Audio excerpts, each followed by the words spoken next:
2일 금요일 방송 시작하겠습니다. 아마도 화면 바뀌고 나서 깜짝 놀라신 분들이 많을 것 같은데요. 오늘 JJ 앵커가 개인 사정으로 인해서 오늘 좀 제가 대신 진행을 하도록 하겠습니다. 저는 블록미디어의 오진석이고요. 여러분들 퓨처먼이라든지 뭐 AM 리포트 라이브를 통해서 인사를 드리고 있습니다. 화요일 오전 11시 반에 많은 관심 부탁드리고요. 퓨처머니도 오늘 7시에 업로드가 되는 부분이 있어요. 이 박예신 작가님과의 영상이 업로드되니까 함께 관심 있게 시청해 주시면 감사하겠습니다. 오늘 JJ 크립토 라이브는 이제 평상시에는 좀 뉴스스럽게 좀 진행이 됐었다면 오늘은 좀 라디오처럼 편안하게 진행을 하겠습니다. 자, 오늘 밤에 이제 0시 30분에 이제 대사건이 하나 벌어질 예정인데 우리나라 대표팀이 축구 대표팀이 62년 만에 우승을 도전하고 있는 아시안컵 8강전 한국 대 호주전이 벌어집니다. 여러분들 일단 크립토 라이브 플러스 저와 함께 즐겁게 보시고 잠시 이제 식사하신 다음에 쉬시다가 밤에 축구를 보면 되겠습니다. 자, 보이시죠? 태극기 제가 애정하면서 입고 다니는 이 의상 꼭 신경 쓰시면서 저희 오늘 방송 시작하도록 하겠습니다. 자, 오늘 첫 방송, 첫 코너는요.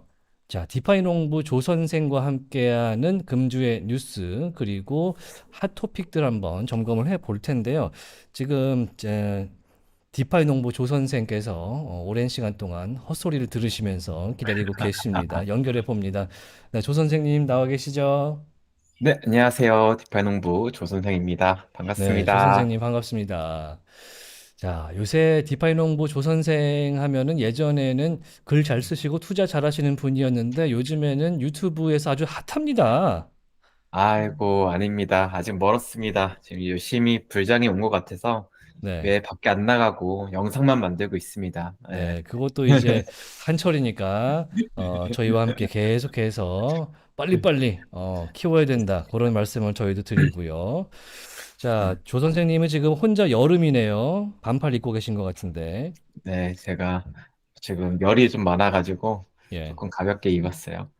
지금 네, 목소리를 들어보니까 약간 앵커님은 약간 국가선수 같습니다. 그렇습니다. 국가대표 제가 이제 선수. 요게 베이징 동계올림픽 이제 단복인데 제가 이제 후배들, 제가 운동선수 출신이라서 어, 네.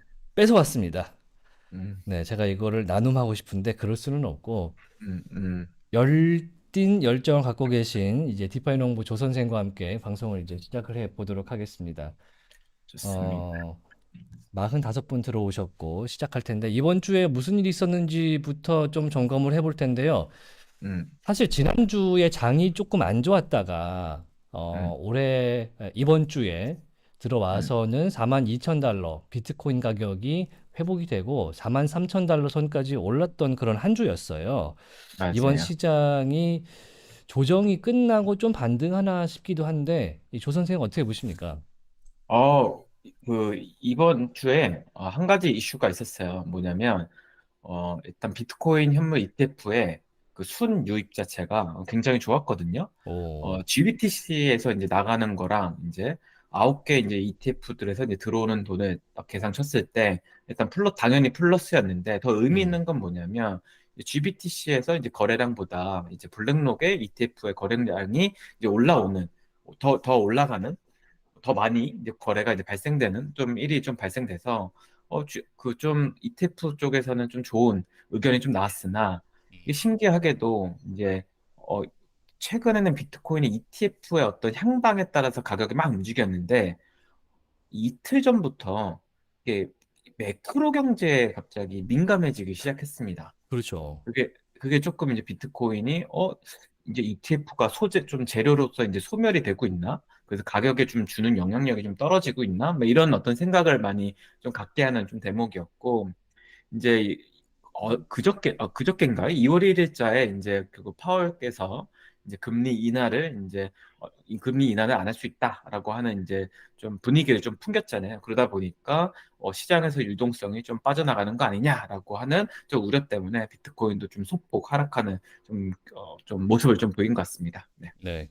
이제 우리나라 가격으로는 비트코인이 이제 6천만 원, 그리고 음, 음, 달러로는 43,000달러가 이제 우리가 음, 괜찮은 수준이라고 요즘 생각하는 그런 마지노선 같은 것인데 음, 음, 사실 우리나라 시간으로 2월 1일 날 어제였죠. 이제 FOMC 음, 회의 이후에 이제 파월 의장이 원래는 이제 3월쯤에 이제 금리 인하가 있을 수도 있다. 뭐 그런 얘기를 음, 했었는데 그렇지 않아요. 이렇게 얘기를 하면서 시장이 깜짝 놀라면서 지금 음, 2% 정도씩 빠진 상황이다.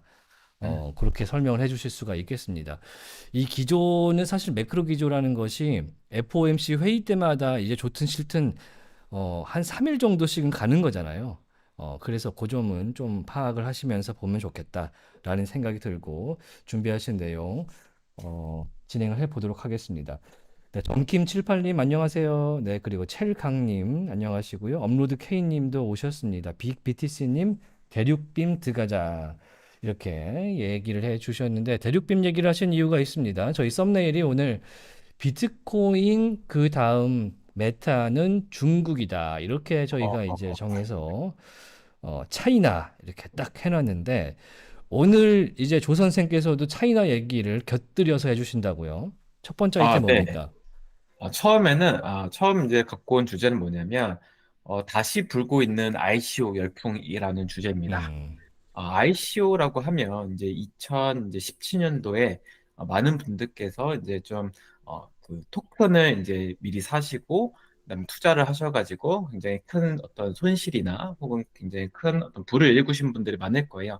이니셜 코인 오퍼링의 이제 약자인데 네, 2017년도에 이제 스타트업들이 자금 조달을 이제 하는 방법으로 많이 사용이 됐어요. 그래서 이제 블록체인 시장에서도 이제 많은 자금들이 많은 자금들이 ICO 시장에 이제 흘러 들어오게 됐고, 근데 네, 아시다시피 2018년도에 하락장이었잖아요. 그러다 보니까 대부분의 이제 투자가 이제 실패로 돌아가면서 ICO라고 하면은 좀 부정적인 좀 이미지가 좀 많았습니다. 그 이후에 21년도에 이제 블록체인에서 이제 블록체인 기반의 이제 금융인 이제 디파이가 시장에서 굉장히 큰 관심을 끌면서 그때 다시 이제 ICO, 뭐 IEO, 뭐 IDO라고 하는 형태로 다양한 어떤 자금 조달을 하는 이제 형태들의 어떤 자금 조달을 하는 그 유형들이 이렇게 나왔었는데 예. 이제 3년이 지난 어느 날 2024년도에 그 열풍이 또 한 번 좀 불고 있는 것 같아요. 근데 이게 굉장히 좀 이례적인 게 기존 2021년도 불장 때 이제 ICO가 뭐 처음 이제 좀 들리고 나서 한 2, 3년 만에 좀 처음 보는 단어가 좀 ICO거든요. 그러다 네. 보니까 갑자기 왜 이 단어가 이 블록체인 시장에서 언급이 되지? 라는 이제 좀 의문점이 있었고 좀 그런 걸 좀 파악해 보니까 바로 중국의 비트코인 커뮤니티에서 이 ICO에 대한 다시 반감이 좀 사라지고 사람들이 좀 ICO에 대한 기대감을 좀 높이고 있더라고요. 일단 제가 궁금한 게 일단 ICO라는 것이 뭐 코인의 IPO다 이렇게 시작을 했던 컨셉이긴 한데 현재 우리나라에서 ICO 금지돼 있고요. 그리고 중국에서 코인 투자 금지돼 있고 채굴도 금지되어 있는데 이것이 앞뒤가 맞지 않는다. 이런 생각이 번뜩 그냥 들거든요. 이, 이거 어떻게 된 이게 겁니까? 이게 중국 이제 커뮤니티에서 그러면 왜 ICO를 사람들이 다시 찾고 있나 살펴봤더니 예. 2023년도 1월 달에 오디너스라고 하는 기술이 탄생을 했습니다. 아마 저도 블록미디어에서 나와서 많이 말씀드렸던 내용인데요. 네네. 그 비트코인의 어떤 블록 안에 여러 가지 사진이나 뭐 텍스트 등등을 이제 집어넣는 하나의 행위를 인스크립션이라고 했고 그거를 할 수 있는 프로토콜을 이제 오디너스라 말씀드렸어요. 네. 근데 그 안에 블록 안에 텍스트뿐만 아니라 어떤 자바스크립트 유형의 어떤 제이슨 파일을 넣을 수 있었고 그 제이슨 파일을 기반으로 해서 비트코인 기반의 알트코인들을 이제 발행할 수 있는 이제 기술이 개발됐단 말이에요. 근데 이게 이제 2023년 1월부터 12월까지 사람들이 재미로 굉장히 많이 했던 것입니다. 할 일 음. 없으니까 비트코인에다가 뭐 이상한 뭐 티커를 가진 좀 코인들을 막 발행하고 했었는데 예. 이게 올해 말에 사츠라고 하는 그 알트코인과 그다음에 올디라고 하는 알트코인이 이제 바이낸스에 상장이 되면서 굉장히 큰 수익을 이제 만들게 돼요. 그래서 네네. 예를 들어서 뭐 사치 같은 경우는 상위 20명의 그 홀더들, 그러니까 장난으로 1년 동안 장난으로 그 그 코인을 사고 팔았던 애들이 2천억이 넘는 수익을 가져가게 됐습니다. 그러다 우와. 보니까 그 사람들이 이제부터 무슨 생각을 하기 시작하냐면, 이거 봐라. 벤처 캐피탈들이 미리 투자한 프로젝트보다 음. 그냥 커뮤니티에서 좋은 서비스 나와가지고 커뮤니티에서 재미로 이걸 사용했던 사람들이 굉장히 큰 가치를 만들 수 있는 힘이 있는 거 아니냐. 그래서 앞으로는 벤처 캐피탈이 투자한 프로젝트 말고 전부 다 커뮤니티 기반으로 만들어진 프로젝트에 투자를 해야 된다라고 하는 하나의 기조가 생겼고, 그렇기 어. 때문에 ICO를 통해서 사람들이 자금을 좀 모집하려는 행위, 또 그거를 통해서 투자하려는 사람들이 딱 매칭이 되는 딱 시기가 온 거죠. 그러다 보니까 어. 21년도, 2017년도에 유행했었던 이제 ICO가 다시 열풍을 일으키고 있다라고 좀 생각하시면 될 것 같습니다. 커뮤니티에서 이제 마음이 맞는 사람들끼리 모여갖고 이제 밖에서 투자받은 이제 뭐 그럴싸한 유명한 그리고 뭐 건실하다고 하는 프로젝트의 코인을 사느니 그냥 우리끼리 마음이 맞고 괜찮다고 평가하는 우리 커뮤니티 안에서 밀어주는 게 훨씬 수익률이 높은 걸 눈으로 확인하고 나니까 음. 그 눈이 뒤집어진 거군요. 그렇죠. 그래서 이제는 어 이제 좀 벤처 캐피탈들을 뭐 배척하고 그냥 우리끼리 만들어서 우리 커뮤니티 힘이 있지 않냐라고 예. 하면서 이제 가치를 만들어 보자라고 하면서 이제 ICO를 하는데, 역시나 이 틈을 껴서 사기꾼들이 난입하고 있습니다. 아우, 그래서 그럴 수밖에 없죠. 그래서 사토시 BM이라고 하는 뭐 이상한 말도 안 되는 비트코인 위에서 뭐 버추얼 머신을 만든다는 애들도 나와가지고, 뭐 지난주에 말씀드렸듯이 굉장히 좀 시장을 혼란스럽게 만들었고, 뭐 비트코인 레이어 2를 만든다는 뭐 사람들도 있었잖아요. 뭐 이런 것들을 좀 컨셉하고 뭔가 이미지들로 굉장히 큰 돈을 조금 걷어가려는 좀 사기꾼들이 좀 많아지고 있는 실정인 것 같아요. 사실 우리나라에서 뭐 크립토 커뮤니티 큰 곳 하면은 뭐 한 2만 명 정도 들어있는 텔레그램 방도 있을 거고 뭐 한 2, 3만 명 정도인데 중국은 그 레벨이 엄청나겠군요. 숫자가. 그쵸. 그쪽은 일단은 한 몇십만 막 찍힙니다. 네. 그러다 보니까 그 사람들이 거기서 반만 모여도 엄청난 세력이 돼버리니까 그러니까요. 네. 여기서 ICO를 하게 되면은 거대한 자금이 모일 것이고 그걸 투자한 것이 떡상하는 것이 우리가 생각하는 것보다 가능해 보인다. 그쵸. 이런 생각이 드는데 궁금한 건 아까 처음에 저희가 여쭤봤던 거 있잖아요. 안 된다고 하는데 해도 되는 거예요? 왜냐면 여기에 또 우리나라 분들이 또 중국 커뮤니티 가입하셔갖고 또 같이 가실까 봐 걱정도 좀 아, 되고. 근데 중국 커뮤니티 자체가 이제 굉장히 분산돼 있어요. 전 세계에. 그 스마트 음, 차이니즈, 스마트 중국인들은 다 해외에 살고 하잖아요. 그렇기 때문에 어, 스마트 중국인들이래. 그렇죠. 영어를 쓸 수 있는 그 중국인들, 외국에서 예, 그 스마트 중국인들이 이제 밖에 사니까 그 사람들이 이제 다 모이는 커뮤니티가 다 텔레그램 커뮤니티고 그러잖아요. 예, 근데 제가 좀 주의할 거는 이 ICO라는 게 물론 벤처 캐피탈들이 투자 없이 우리가 뭐 먼저 투자를 할 수 있지만 그만큼 위험이 좀 따르는 거죠. 왜냐하면 듀 딜리전스, 즉 실사를 할 수 없잖아요. 그 사람들이 음, 누구인지, 그 사람들이 진짜 이걸 개발하고 있는 사람들이 맞는지, 이런 의지가 있는지 이런 것들을 사실 볼 수 없기 때문에 일반 사람들이 투자하는 거는 좀 위험하지 않을까라는 생각을 좀 합니다. 그렇습니다. 항상 이제 ICO는 일단 우리나라에서는 불법이다라는 생각을 가지고 접근을 하시면 좋겠습니다. 중국에서 이런 유행이 있고 트렌드가 좀 생기고 있다라는 점만 저희가 JJ 크립토 라이브 플러스에서 지금 전해드리고 있는 거고요. 여행 백수 아저님이 말씀하십니다. 우리나라 불법 젠장 이렇게 말씀하시는데 뭐 당국 입장에서 다 이유가 있겠죠. 그렇죠? 그렇죠. 관리 감독을 해야 되는데 네. 이런 거 있으면 안 되지 우리나라는 않습니까? 규제주의국이기 때문에 일단은 좀 그런 측면이 있다는 점 다 같이 조금만 이해를 해 주었으면 좋겠습니다. 자, 그러면은 이제 다음 얘기로 넘어가 봐야 될 것 같은데 이번 아이템은 저한테 전해주신 걸 딱 보니까 다른 분들 눈이 탁 뜰 것 같아요. 솔라나, 솔라나가 솔라나. 그렇죠. 솔라나가 참 작년 이제 말부터 막 11월, 12월부터 이제 가격 상승을 이제 동반하다 보니까 네. 사람들한테 이거 왜 오르냐? 이거 사도 되냐? 막 이런 굉장히 많은 말들이 많았잖아요. 저도 그때 당시에는 이거 왜 사냐 도대체 이런 입장이었는데, 그 입장이 조금씩 이제 변하기 시작해서 이제는 사도 되겠다라는 생각으로 좀 완전히 좀 바뀌게 되었어요. 그래서 오늘은 구선생도 그러면은 이더 말고 솔라나도 괜찮다는 입장으로 가신 거예요?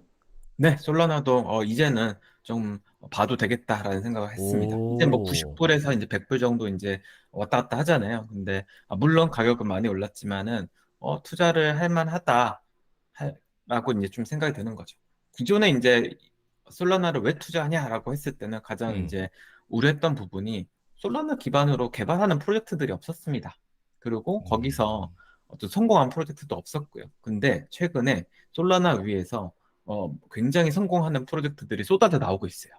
그렇기 음, 때문에 좀 체인으로서 역할을 좀 잘 하고 있구나. 그리고 사람들도 여기에 굉장히 많은 기대를 하고 있구나.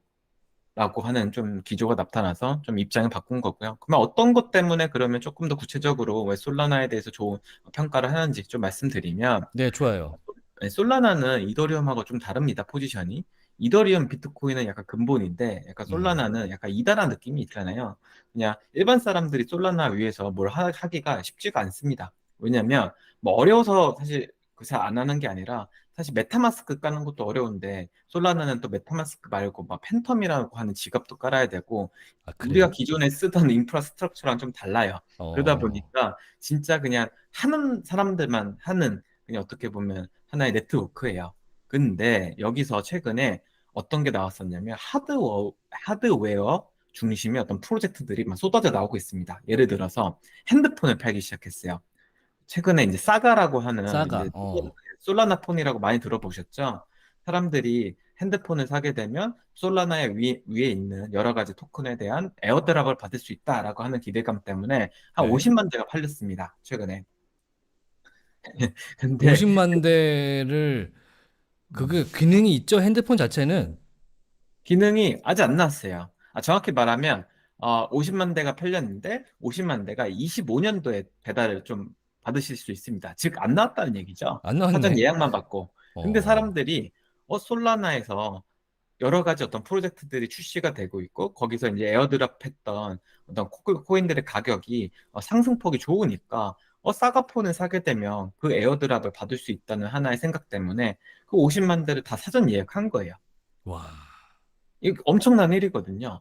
그리고 또 재밌는 거는 솔라나 위에서 어떤 크레딧 카드 같은 어떤 카드를 하나 신청을 하게 되면 에어드랍을 받을 수 있다고 하니까 최근에 이제 한국에서만 한 몇천 장이 팔렸습니다. 한 장에 뭐 한 15만 원씩 하는데 그게 뭐 엄청 그냥 쉽게 쉽게 다 팔리더라고요. 그러니까 이런 걸 와. 보면 사람들이 솔라나에 이제 어떻게 보면 기대하고 있는 바가 이제 굉장히 크다라는 걸 좀 알 수 있고 그렇기 때문에 관심이 많으면 많을수록 이제 코인에 대한 어떤 상승폭은 더 커질 수도 있잖아요. 근데 그럼 그 사람들이 만드는 그 하드웨어 어떤 솔루션들이 혹은 제품들이 그러면 뭐 좋냐 나쁘냐 이거 한번 좀 들여볼 만 하거든요. 그게 근데 중요하잖아요. 네, 그거 중요한데 사실 살펴보면 되게 우수합니다. 어떻게 보면 이런 게 지금까지 안 나왔어. 뭐 제품도 굉장히 우수하고 음, 또 사람들도 그걸 좋아하니까 어떻게 보면 구매자와 판매자의 니즈가 딱 맞았다. 그러면 이제 음, 생태계적으로는 어떠냐라고 하면은 기존에는 사실 솔라나를 쓰는 사람이 없었다고 했잖아요. 그렇기 때문에 부정적인 이미지가 있었는데 이런 인기를 끌다 보니까 솔라나에 굉장히 많은 자금들이 몰리고 있어요.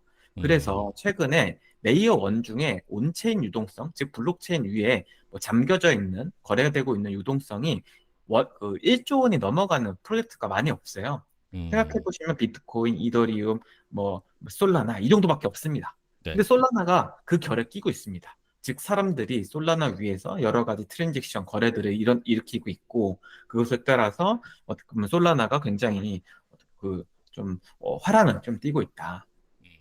이런 걸 좀 말씀드리고 싶었어요. 이 솔라나가 제가 기억하기로는 작년 이제 10월 초부터, 10월 말부터 11월 초 사이부터 이제 슬슬 올라가기 시작하더니 혼자서 계속 펌프질을 하면서 막 주간으로 20%씩, 25%씩 그렇게 올랐어요. 그리고 최근에 제가 자세히 몰라서 설명을 좀 부탁드리겠는데, 봉크라는 이제 밈코인에 솔라나가 결부가 돼서 굉장히 떡상을 하고, 아까 말씀하신 그 솔라나의 사가폰 원인가요? 네, 그게 애원 엄청 이베이에서 비싸게 팔렸다더라. 400만 원에 팔고 있어요. 400만 원에. 그게 그 옛날 폰인데 400에 팔린다고요? 네, 400만 원에 팔리고 있어요. 엄청나네. 이게 사실 조금 아까운 게 저희 블록미디어의 정하인 기자가 네. 사가폰의 개발자 버전을 갖고 있어요. 제가 음, 알기로는. 근데 음. 그거는 봉크랑 어떻게 할 수가 없대요. 아이고, 탄식을 하고 있는 거죠. 네, 그러네. 이거를 보고 있는 정하인 기자에게 심심한 위로의 말씀을 좀 드려볼 텐데, 그러면 이제 솔라나, 예, 지금 제가 듣기로는 약간, 뭘 사면은 에어드롭 해준다더라. 사가폰을 사면 봉크 같은 거에 떡상에 참여할 수 있다더라. 이런 뭔가 에어드롭 메타의 중심에 서 있는 느낌이고, 그 맞아요. 자체 기술이나 뭐 쓰임새로는 여전히 뭐 말이 좀 덜 나오는 느낌이거든요. 조 선생의 평가는 어떠십니까? 일단은 점점점 좋아지고 있다. 물론 솔라나는 트래픽이 몰리면 자꾸 멈춥니다. 네. 음, 그래서 뭐 1년에 한 7번 멈추고 뭐 하는 네트워크인데 이런 것들이 이제 많이 개선이 됐고 그 솔라나의 어떤 네트워크를 좀 효율화시키기 위한 기술들이 많이 쏟아져 나오고 있어요. 왜냐하면 사람들이 많이 찾으니까 이제 그런 기술들이 좀 개발이 되는 것 같아요. 또 소개가 되고 있는 것 같고 또 바이낸스 랩스 뭐 바이낸스 뭐 거래소에 뭐 상장되면서 큰 어떤 아웃퍼폼하는 좀 퍼포먼스를 보이니까 좀 좋은 건데 한 가지 좀 유의할 게 있습니다. 그게 뭐냐면 최근에 FTX 사용하던 거기에 묶여있던 자산들을 100%다 어떻게 보면 구제해 줄게라고 하는 요 뉴스가 나왔었어요. 즉 뭐냐면 사람들의 자금을 다 돌려주겠다고 하는 겁니다. 음, 근데 그 돈이 어디서 나왔을까 한번 생각해 보시면 저는 단언컨대 솔라나를 팔아서 다 마련한 돈이다. 즉 솔라나를 FTX에 있는 여러 가지 자금들을 좀 돌려드리기 위해서 솔라나를 인위적으로 혹은 여러 가지 어떤 마케팅 방법으로 좀 가격을 올려가지고 좀 뭐 그런 어떤 구제해 준 거 아닌가라고 하는 좀 생각도 좀 들더라고요. 네. 그러다 보니 네네네. 가격이 또 언제 또 출렁거릴지는 좀 모르는데 현 시점에서는 솔라나가 굉장히 분위기는 좋습니다. 예. 네. 저희가 이제 AM 매니지먼트와 함께 이제 매주 화요일 날 시황을 전해드리고 있는데, 차트적으로 봤을 때도 사실 솔라나가 견조한 그런 모습을 보이고 있다라는 설명을 또 하셨고, 예전에 저희 블록페스타 2023 12월에 했던 행사가 있거든요. 그때 솔라나에서도 오셨었는데, 그땐 또 신기한 것이 금융이 아니고 게임 플랫폼으로서의 가능성을 또 솔라나가 얘기를 하더라고요. 그래서 많은 것들을 좀 준비하고 있구나. 그런 생각도 들었던 순간이었습니다. 자, 일단 오늘 디파이 농부 조 선생과 함께 ICO, 특히 중국 커뮤니티 안에서의 ICO 붐, 그리고 솔라나의 발전에 대해서 얘기했는데, 자, 조 선생의 이제 투자 가이드, 다음 주를 향한 가이드 한마디 듣고 싶은 분들이 좀 있을 것 같아요. 짧게 듣고 마무리하겠습니다. 네, 이번 주에 뭐 어떤 것들을 좀 봐야 되냐 하라고 하면 당연히 솔라나를 보셔야 되고 예. 또 아직 에어드랍에 대한 어떤 기대감이 시장에서 사라지지가 않았습니다. 더 좀 과열되고 있어요. 그렇기 때문에 이더리움을 꼭 사셔서 좀 많은 에어드랍 그 프로젝트에 참여를 한번 해보시는 거를 조금 권해드리고요. 그 중에서도 리스테이킹이라고 하는 섹터를 한번 보시면 좋을 것 같습니다. 위스테이킹. 다시 스테이킹 한다. 리, 리스테이킹이요. 네. 네, 리스테이킹이라는 이 분야를 한번 찾아보시고 검색해 보시고 디파이농부 조 선생의 블로그도 보시고 유튜브도 보시고 네, 혹시 모르면은 언디파인드 랩스에 전화도 하시고 이렇게 해서 꼭 궁금함을 해결하시기 바랍니다. 네, 지금까지 디파이농부 조 선생과 함께 했습니다. 오늘도 고맙습니다. 네, 감사합니다. 네, 지금까지 디파이 농부 조 선생과 함께 이번 주에 크립토 마켓에서 있었던 주요 이슈 그리고 핫하게 투자할 수 있는 분야에 대해서 설명을 해 봤는데요. 지금 방금 전에 말씀 주셨던 디파이 농부 조 선생의 이더리움 관련된 이야기라든지 솔라나 관련된 이야기 저희 유튜브 채널에도 있고요. 디파이 농부 조 선생 유튜브 채널에도 있으니까요. 꼭 한번 좋아요도 한번 눌러 주시고 구독 버튼도 눌러 주시기를 제발 부탁드리겠습니다. 네, 다음 순서는 이 샌드뱅크의 백훈종 이사와 하는 비트코인 이야기로 넘어가 보도록 하겠습니다. 잠깐 기다려주시면 고맙겠습니다. 잠시 후에 만나요.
좀 오래 기다리셨습니다. JJ 크립토 라이브 플러스 2월 2일 금요일 방송 2부로 바로 넘어가 보도록 하겠습니다.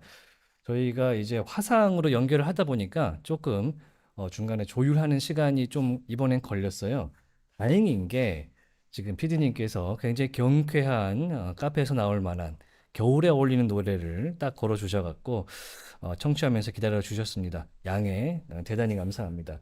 일단은 본격적으로 들어가기 전에 채팅창을 좀 읽어보면서 마음을 다스리도록 하겠습니다.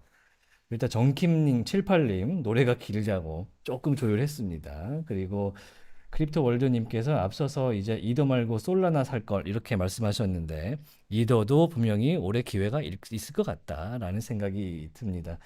그래서 이제는 이제 비트코인 얘기로 한번 넘어가기 위해서 샌드뱅크의 백훈종 이사와 이야기를 나눠보도록 하겠습니다. 자, 이사님 나와 계시죠? 네, 안녕하세요. 백훈종입니다. 네, 안녕하세요. 항상 이제 저희 JJ 크립토 플러스 라이브에 이제 화상 출연하실 때 이제 귀에 쓰고 계신 에어팟 이걸 뭐라 그러죠? 맥스인가요? 맥스죠. 이 갖춰진 모습이 항상 균일한 그런 느낌을 주고 있습니다. 이번 주에 이제 비트코인 관련된 시장 분위기 한번 총평 한번 들으면서 슬슬 시작을 해보죠. 비트코인 ETF에 이제 얼마나 자금이 유입되냐가 역시 이번 주에도 초미의 관심사였던 것 같고요.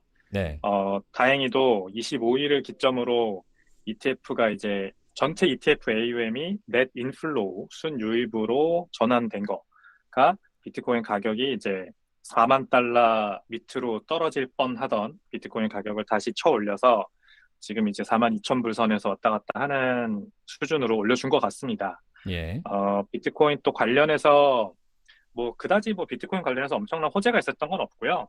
이제 그 연준의 그 기준금리 뭐 누구나 다 예상했듯이 한번 동결을 했고 대신에 3월 달에는 한번 내릴 수도 있다라는 식의 이제 암시를 해주는 덕분에 제롬 파월 의장이 비트코인 가격이 조금 더 힘을 받고 올라갈 그런 준비는 지금 되지 않았나 그렇게 생각합니다. 네, 좋습니다. 일단 비트코인이 지난주에는 이제 4만 달러 선이 깨지면 어쩌나 하고 이제 마음을 졸였던 그런 시간이 있었는데 이번 주 들어오면서 주말에 출근을 하면서 월요일에 출근을 하면서 보니까 4만 2천, 4만 3천 이래 갖고 무슨 일인가 봤더니 이제 그레이스케일의 GBTC 대비해서 블랙락의 매수 물량이 좀 더 많아졌고 그래서 ETF가 순매수로 전환됐다. 그래서 파란불이 켜진 그런 상태의 한 주였다. 이렇게 정리를 할 수가 있습니다. 그런데 이제 그 사이에 제가 이제 백훈정 이사님의 SNS를 염탐을 조금 했더니 해외를 좀 다녀오셨더군요. 어디 갔다 오셨어요? 홍콩 다녀왔습니다. 홍콩 어떻습니까? 오랜만에 한 10년 만에 갔는데 좀 더 이제 외국, 영국 분위기가 안 나고 좀 중국 분위기가 많이 나는 것 같아요. 그래서 상당히 좀 아쉬웠습니다, 개인적으로는. 아, 좋은 거예요, 나쁜 거예요? 제가 오늘 드릴 말씀은 좋은 부분이 있다라고 말씀드리려고 하는 거고요. 예, 홍콩이 그냥 그 분위기가 좀 이제 외국 분위기라기보다는 중국 본토 느낌이 나는 거는 개인적으로 이제 여행자로서 아쉬운 부분인데 예. 이 암호화폐 업계에 종사하는 이 비즈니스 하는 사람으로서 봤을 때는 새로운 기회가 여기서 이제 보이는 게 상당히 좀 좋은 부분이었던 것 같습니다. 일단 홍콩 하면은 뭐 놀러 가기 좋은 도시, 특히 이제 파이낸스에 종사하시는 분들이 상당히 많은 도시. 그리고 제가 알기로는 이번에 백훈종 이사께서 갔다 오신 그것도 홍콩의 무슨 박람회 관련돼서 이제 거기서 활동을 하고 오셨는데 상당히 크립토에 관대한 분위기가 이제 최근에 생기고 있는 그런 걸 좀 관측을 할 수가 있잖아요. 실제로 그렇습니까? 실제로 그렇습니다. 실제로 이 아시아 파이낸셜 포럼이라고 되게 큰 아시아 전체 금융 박람회라고 할 수 있죠. 그 포럼에 다녀온 건데 저를 비롯해서 이 암호화폐 쪽 비즈니스들이 상당히 많이 참여를 했어요. 음, 그래서 이 스타트업 존에다가 부스를 차리게 해줬어요. 이 홍콩 그 금융청, 금융당국에서. 와, 어, 지금 블록미디어에서도 기사가 계속 나오던데, 홍콩이 이제 아시아 글로벌 파이낸셜 허브의 위상을 다시 되찾기 위해서 작년에 사실 싱가포르한테 뺏겼잖아요. 예. 어, 그래서 홍콩이 좀 되게 절치부심해서 다시 그 지위를 뺏어오려고 하는데 그 어떤 무기로서 암호화폐를 좀 이용하려고 하는 것 같아요, 확실히. 그래서 이 개인의 암호화폐 투자 거래를 일단 홍콩 정부가 허용을 해줬고, 그다음에 비트코인 현물 ETF가 이제 첫 번째 비트코인 현물 ETF 상장 신청이 홍콩 그 SFC에 들어갔죠. 중국의 그 하베스트 펀드라고 하는 굉장히 큰 국영 뮤추얼 펀드로 알고 있는데 이곳에서 이제 1호 신청을 했고 지금 이제 홍콩의 금융 당국인 SFC가 그거를 검토하고 있는 걸로 알고 있어요. 이제 이런 부분들을 봤을 때 홍콩이 이제 뉴욕이랑 싱가포르에 밀리지 않는 금융 허브가 다시 되려고 노력하고 있고 그리고 암호화폐가 되게 중요하다고 생각하고 있고 그러다 보니까 딱히 암호화폐 행사가 아니었지만 이제 그냥 파이낸스 이 금융 포럼이었지만 암호화폐 스타트업들을 이제 부스로 다 이제 들어오게 해서 참가하게 해줬다는 거는 확실히 홍콩이 좀 암호화폐 다음 성지가 될 가능성이 크다라고 볼 수 있었어요. 네. 사실 이런 부분이 제가 이제 우리나라 당국을 이제 깔려고 하는 건 아닌데, 지난해 말에 우리나라에서 블록체인 관련된 이제 행사가 좀 있었습니다. 뭐 과기부도 참여하고, 그때 이제 부수 신청서에 암호화폐, 가상자산 관련된 업체는 신청 불가, 이렇게 빨간색으로 신청서에 쓰여 있었던 그런 사례가 불과 우리나라에서는 한 달 전쯤에 있었는데, 같은 아시아에 있는 홍콩에서는 이제 홍콩 금융청이 주최한 행사에 암호화폐 업체를 초대한다는 거 굉장히 색다른 모습이고 생경합니다. 그래서 결국에 홍콩에서 이제 암호화폐 업체들한테 어떤 혜택을 주고 어떤 식으로 우리와 함께 일을 하자 그렇게 설득을 좀 하는 편입니까? 우선 뭐 암호화폐뿐만이 아니라 굉장히 전 세계에 있는 유망한 스타트업들을 많이 홍콩에 유치하려고 이 사이버포트라고 하는데 이 홍콩 정부에서 지원하는 이제 스타트업 육성 프로그램이 있어요. 그, 어, 현전이라고 홍콩 바로 위에 있는 중국 도시가 있고, 그 예. 바로 밑에 홍콩이 있는데, 거기에다가 이제 대단지, 클러스터를 만들어서 이 스타트업들을 유치를 하고, 거기에 이제 공짜로 스타트업이 일할 수 있는 사무 공간을 주고, 현지에서 채용을 하고, 이제 법인을 설립하면 이제 투자까지 연계해주는 그런 어떤 대규모 육성 프로그램을 지금 정부가 나서서 지원을 하고 있고 그 안에 블록체인과 암호화폐도 당연히 육성 이제 산업으로 들어가 있는 거죠. 그러다 보니까 이제 아무래도 암호화폐 관련된 사업을 한다 했을 때 전혀 뭐 나쁘게 보거나 좀 색안경을 끼고 보는 그런 거는 확실히 없고요. 어떤 거를 하는지 궁금해하고 이제 여기 와서 이 어떻게 보면 홍콩이 중국의 자본에 들어갈 수 있는 게이트웨이다라고 이제 홍콩을 설명을 해주면서 네. 여기 와서 법인을 세우고 한번 사업을 해봐라라고 설득을 하는 거죠. 예, 그런 부분이 되게 좋았었어요.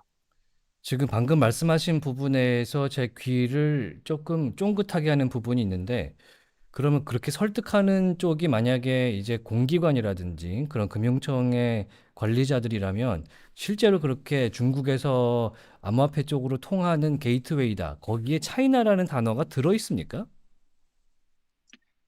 명시적으로 들어가 있진 않죠. 어, 이제 중국은 그 암호화폐 거래나 채굴이 다들 잘 아시다시피 완전지대에 있지 않습니까? 근데 이제 중국인들이 지금 좀 그 중국 내 주식시장과 부동산 시장이 지금 지난 3년 동안 계속 안 좋다 보니까 이 중국 현지에서 통업에 종사하시는 분들이 좀 이 암호화폐 투자를 적극적으로 하려는 움직임이 있어요. 예, 근데 중국 당국 입장에서도 이들을 그냥 무조건 수만은 없는 게 어쨌든 민심이라는 거는 이 자기 돈계와 연결이 돼 있으면 굉장히 또 무섭게 변질될 수 있잖아요. 그러다 보니까 이 홍콩을 그 중국인들이 암호화폐에 투자할 수 있게 하는 어떤 그 교두보로 열어주려고 하는 것 같아요. 근데 이거를 뭐 공식적으로 그렇게 하겠다라고 하는 건 당연히 음, 아니고 홍콩의 이 홍콩 그 자치 정부가 해시키라고 하는 거래소에다가 인가를 내줘서 이 개인들에게 직접 암호화폐를 거래할 수 있게 한 거. 그리고 이제 라이센스를 또 여러 거래소 및 기타 암호화폐 관련 업체들에 내주겠다고 오프를 한 거. 이제 이런 적극적인 모습들을 보면 중국과 홍콩의 어떤 그 연결고리라고 할까요? 암호화폐를 토대로 한 연결고리가 분명히 있다라고 얘기할 수가 있는 거죠. 그렇군요. 일단 오늘 저희가 냈던 기사 얘기를 잠깐 하자면 해시키 거래소가 홍콩 달러와 미국 달러화를 이 거래소 플랫폼 안에서 직접 환전할 수 있는 서비스도 오늘 내놨단 말이에요. 굉장히 이 미국 달러를 갖고 와서 HKD로 바꿀 수 있다는 게 엄청난 접근성의 변화, 이런 측면에서 홍콩 금융청이 이거를 다 이제 승인을 해주고 있다는 점인데, 중, 저는 이제 중국 사람들이 과연 홍콩을 경유해서 암호화폐 시장에 거래하는 것이 어느 정도로 확대될 것이냐, 그게 사실 제일 관건이라고 저는 생각을 하는 편이고요. 그 점에 대해서 좀 궁금합니다. 중국 지금 OTC랑 거래소 거래량이 중국 내에 OTC와 거래소 거래량이 전 세계 144위까지 떨어졌다가 예, 최근 이제 2023년 말 기준으로 전 세계 20위권까지 다시 돌아왔어요. 그리고 한 10만 불 정도까지 되는 대규모 그 거래량이 전체 거래량에서 한 7% 정도 될 정도로 이게 이제 홍콩의 2배입니다. 홍콩 및 글로벌 스탠다드의 거의 2배예요. 네, 그러니까 암호화폐 거래량이 뭐 우리나라도 크게 많은 거래량을 차지하는 거는 굉장히 작은 단위, 한 50만 원에서 100만 원 정도. 이런 네, 것들이 이제 뭐 몇백만 건이 모이잖아요. 근데 이제 중국은 그런 이제 리테일 투자자들의 그런 작은 규모의 거래량보다는 지금 큰 규모의 거래량이 많이 일어나고 있어요. 그게 데이터로 나오고 있는데, 그게 이제 결국 아까 말씀드린 지금 주식시장과 부동산 시장이 워낙 안 좋다 보니까 암호화폐로 돈을 빼서 나오려고 하는 사람들이 많은 거거든요. 근데 원래 중국은 지금 거래가 안 돼요. 하지만 그럼에도 바이낸스, OKX 같은 거래소 다 이용할 수 있거든요. 그렇죠. 그리고 현금을 당연히 못 넣죠. 당연히 못 넣지만 어떻게든 뭐 거기 핀테크 서비스들 위챗페이나 아니면 알리페이 같은 거 이용해서 적정선에 이제 그 거래 뭐라 그럴까요? 금액을 충족시킨 다음에 현금을 크립토로 바꾸고 스테이블 코인으로 바꾸고 그거를 거래소로 가져와서 이제 자기가 원하는 비트코인이나 이더리움으로 바꾸는 거죠. 이런 거를 할 수 있고, 그리고 홍콩은 제가 이번에 여행 가서 되게 경험했던 것 중 하나가 예. 이 OTC 환전소가 길거리에 막 이렇게 있습니다. 암호화폐 비트코인 OTC가 환전소들이 있어요. 있다고요? 네, 비트코인 OTC 환전소가 있는데 오, 이런 환전소 가면은 신분증을 제시하지도 않아도 그냥 바로 현금을 암호화폐로 바꿀 수 있어요. 그러니까 중국 사람들은 비자도 없이 그냥 홍콩으로 갈 수 있습니다. 여권도 없이. 네. 그리고 현금을 가져가서 그런 OTC에 가서 환전소에 가서 내가 원하는 코인을 살 수 있는 거예요. 그리고 해시키 거래소에 계정 트고 거기다가 넣어놓으면 사실상 뭐 중국에서 거래한 건 아니니까 뭐라 그럴까. 약간의 일단 눈속임도 할 수 있는 거죠. 편법인가요? 뭐 그렇게 불러야 그렇죠. 되나? 편법이죠. 편법이고 다만 뭐 중국 당국이 이거를 그렇다고 해서 정말 못하게 할 거냐? 저는 그렇지 못할 거라고 생각을 합니다. 이제 홍콩이 그만큼 중국 자본이 해외로 열리는 길이자 해외 자본이 중국으로 들어오는 길이기 때문에 게다가 홍콩 정부는 암호화폐를 그 드라이버로 확실하게 잡았기 때문에 지금 이제 어느 정도 용인해주면서 계속해서 이 중국 사람들이 홍콩을 통해서 암호화폐로 갈 수 있게 할 거라고 저는 분명히 생각을 하는 거예요. 음, 그렇군요. 일단 뭐 중국 부자분들이 자기들의 자산을 지키기 위한 수단으로 비트코인을 선택을 많이들 하고 있다라는 뉴스가 계속해서 그렇게 흘러나오고 있는 상황이고, 그래서 홍콩에서 이제 OTC 거래라든지 이런 것들이 활발해지는데 대부분의 고객이 본토 주민들이다. 이런 뉴스도 계속해서 나오는 상황입니다. 그래서 과연 중국이 특히 이제 비트코인 ETF가 미국에서 나온 마당에 이건 주식이잖아요. 그러면은 과연 상하이 증권 시장이나 이제 선전 증권 시장에서 과연 뭐 이거를 허용을 언젠가는 할 수도 있겠다라는 생각을 해보기도 하는데, 참 굉장히 그 중국 시장의 포텐셜에 대해서 궁금하기도 합니다. 단적으로 이제 마칠 때가 좀 돼서 중국 시장은 열릴 것이다. 두드리면 열릴 것이다. 백훈종에서 어떻게 보십니까? 저는 아주 가능성이 높다고 생각합니다. 음, 전 세계에서 제일 큰 거래소인 바이낸스 OKX가 여전히 이제 암암리에 다 알려져 있는 사실인데 중국인 고객 비중이 압도적으로 높고 음, 중국인 고객이 일으키는 거래량이 압도적으로 높아요. 중국은 물론 굉장히 이제 규제가 빡센 나라이긴 하지만 아시다시피 뭐 그들도 유튜브, 페이스북, 인스타그램 다 씁니다. 해요. 어, 넷플릭스에 오징어 게임 유행할 때 중국인들도 오징어 게임 다 봤더라고요. 그 굿즈 그런 만든 거죠. 데가 중국이에요. 그러니까요. 예. 그래서 비트코인도 똑같다고 보시면 됩니다. 그냥 인터넷 VPN으로 쓰는 것처럼 비트코인도 그렇게 하는 거고요. 예, 결국 이렇게 경기가 안 좋은 상황에 비트코인이라는 되게 좋은 그런 대체 수단이 있으므로 계속해서 이제 중국인들은 그쪽으로 눈길을 돌릴 거고 사실 당국 입장에서도 막 외화 반출에 신경을 쓰잖아요. 그 예. 뭐라 그럴까? 위안화의 해외 반출을 신경을 쓰는 거죠. 말하자면. 그래서 미국 주식에 투자하거나 한국 땅에 투자하거나 부동산에 투자하면 그건 싫겠죠. 근데 비트코인은 사실 뭐 국경이나 국가가 없지 않습니까? 그래서 차라리 비트코인에 투자하게 하는 게 더 낫겠다라고 생각을 해요. 저는.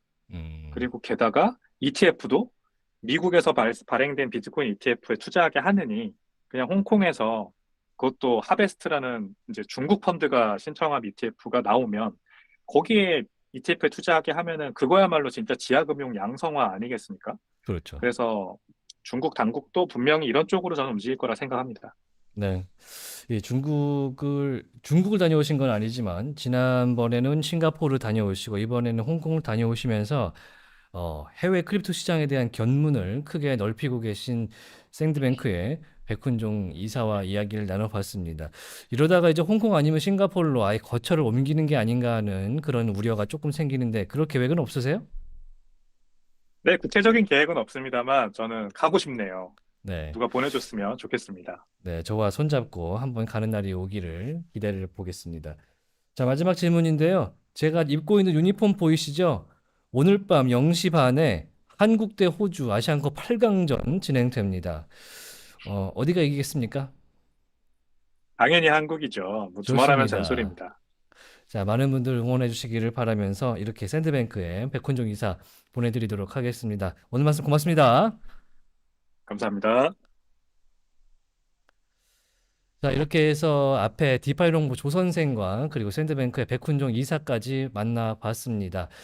원래는 3부까지 있어서요. 이 타로핀 변창호 씨의 크립토 핫 이슈까지 함께 전해드리기로 되어 있는데 오늘 제가 사실은 JJ 크립토 라이브 플러스 대타로 나온 거기 때문에 이 부분은 나중에 따로 JJ 기자와 함께 녹화 방송으로 전해드리도록 하겠습니다. 자, 한국에서 아직 안산도 많다. 여기 이분들은 아직도 솔라나 얘기하시는 것 같으니까 이제 슬슬 마무리를 해보도록 하겠습니다. 자, JJ 스포츠 라이브. 자, 봉봉님께서 말씀을 해주십니다. 이렇게 마무리를 할게요. 저희 플러스 방송은요, 매주 금요일 오후 5시에 이렇게 오프라인에서 방송을 해드리고 있습니다. 저희가 앞으로 이제 설 연휴를 전후해서 이 JJ 크립토 라이브 플러스는 개편을 좀 하려고 합니다. 그래서 어떤 방향이 되었든 여러분께 훨씬 더 유용하고 정말 영상 콘텐츠로서 훨씬 더 재밌는 그런 클립을 또 만들어서 돌아올 수 있도록 하겠습니다. 참고로 저희 아나운서도 최근에 최종 선발을 했기 때문에 앞으로 저희 블록미디어를 계속 구독해 주시면은 너무너무 재밌는 콘텐츠로 보답을 할 수 있을 것 같습니다. 지금 계속해서 100명 이상 시청을 해주고 계신데요. 여러분들 시간 많으시잖아요. 식사하시기 전에 좋아요 한 번씩 눌러주시고 방송 마무리해 주시면 너무나도 감사하겠습니다.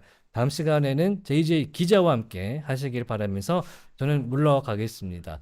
지금까지 저는 블록미디어의 오진석이었습니다. 안녕!